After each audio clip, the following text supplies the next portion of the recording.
So as I said before, a lot of those parables can be violent.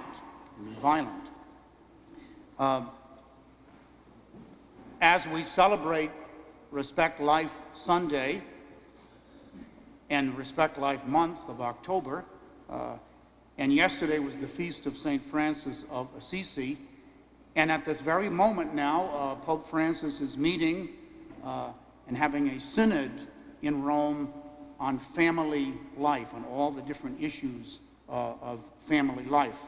So I've invited our Respect Life chairman to speak at all the masses. And you know him very well, Stephen Burke. He's from Rhode Island.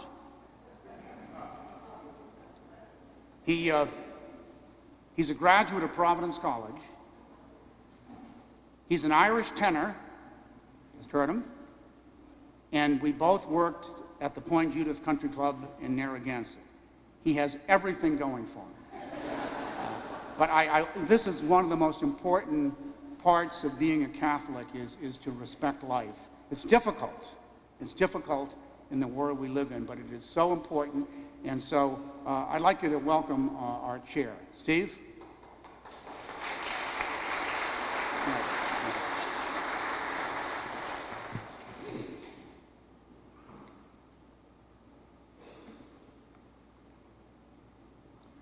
Thanks very much, Father.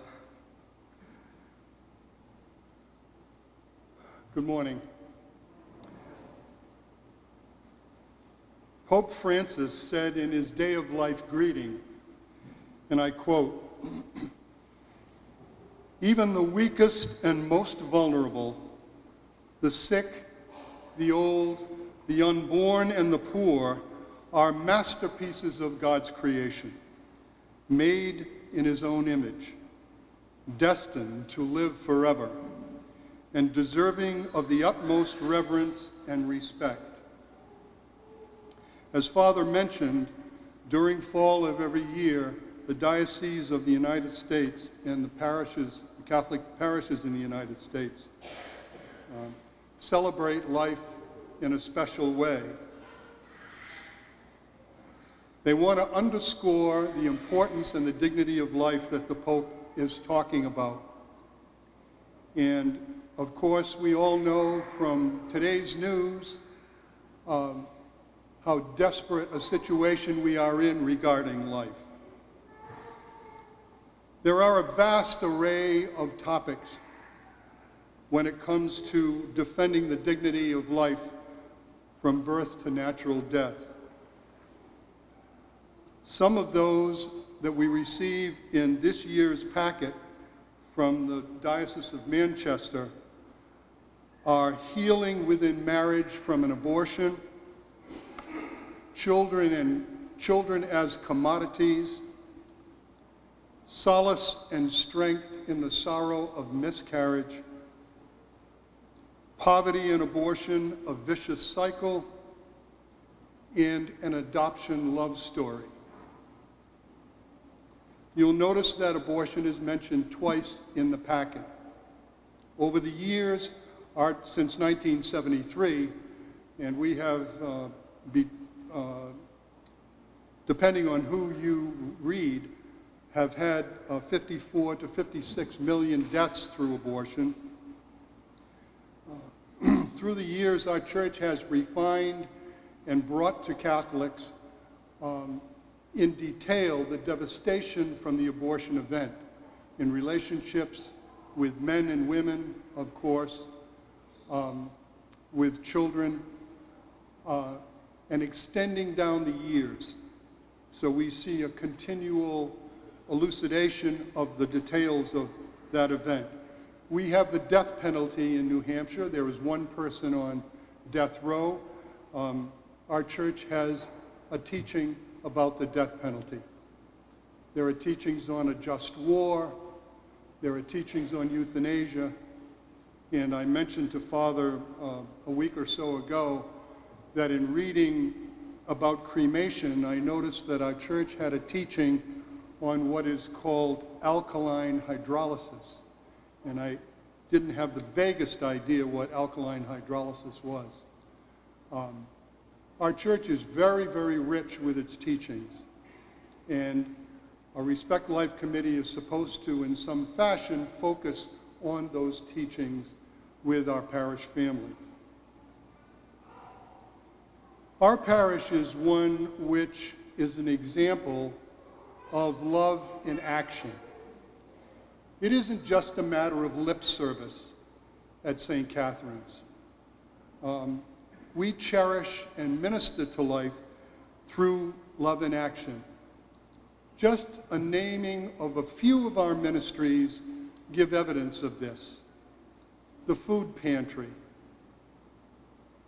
the giving tree, the coat rack, help for homeless veterans, our North Country ministry, a church roof in Ghana, bereavement ministry, the Lighthouse ministry, spiritual ministries through the sacraments, the RCIA, the lock-in program, the Knights of Columbus, and many, many others.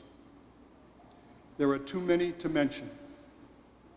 Food, clothing, shelter, heat, the spiritual needs from birth till death are a concern of St. Catherine Drexel Parish, and we prove it.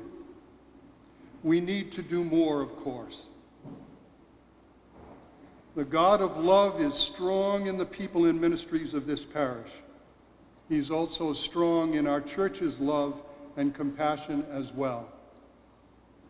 6 weeks or so ago, I was sitting in the kitchen of my brother-in-law in Guilford after a day's work, and a knock came at the door, and in came a young mom. Her name is Natalia Wiley. She's a member of St. Andre Bessette Parish, and she had in her arms her baby Sophia, who was born in March. She told us amid tears that Sophia had SMA, spinal muscular atrophy, and I had never heard of this before, and Sophia was, according to science, probably not going to live beyond age 4.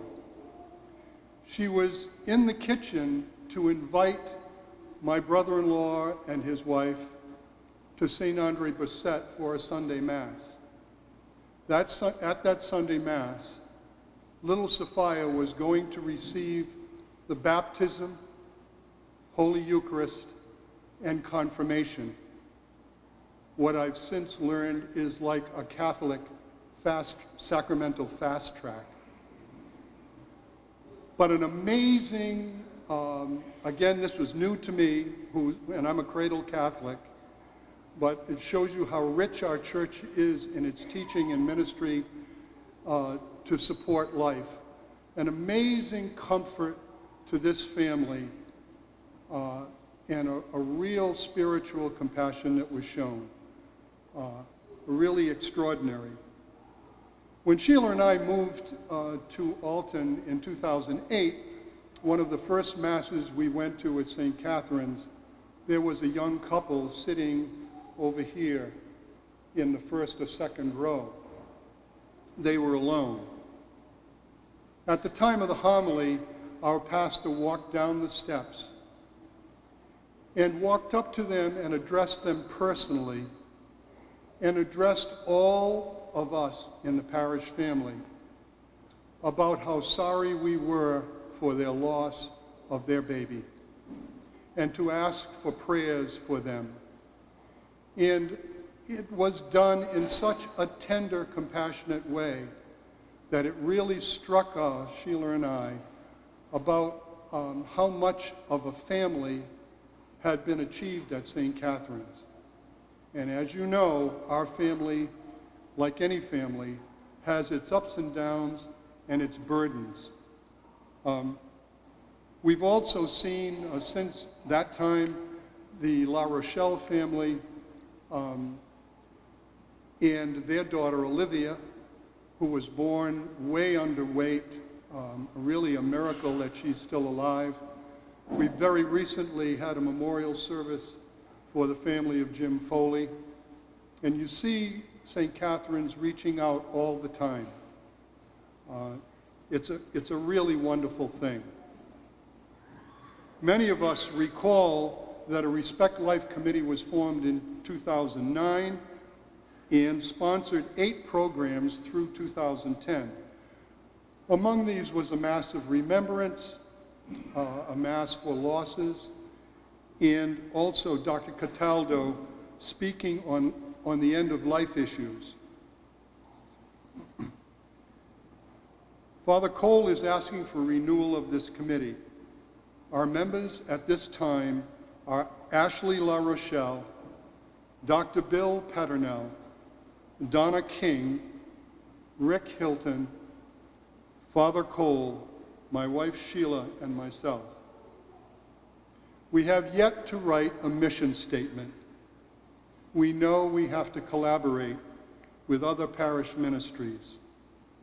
We hope very much to make opportunities for you all to suggest actions on behalf of life. In your prayer, please ask our risen Savior, who embraced the cross for us, to be strong and support this ministry. Thank you very much. Well, thank you, Stephen, very much. And no, we are, you all know Steve, so feel free to approach him or any member of the committee. Just like Steve, just like Pope Francis, you're gentle, just so gentle. And I think that's the best way to preach life is through gentleness is strength. Thank you. Please stand now.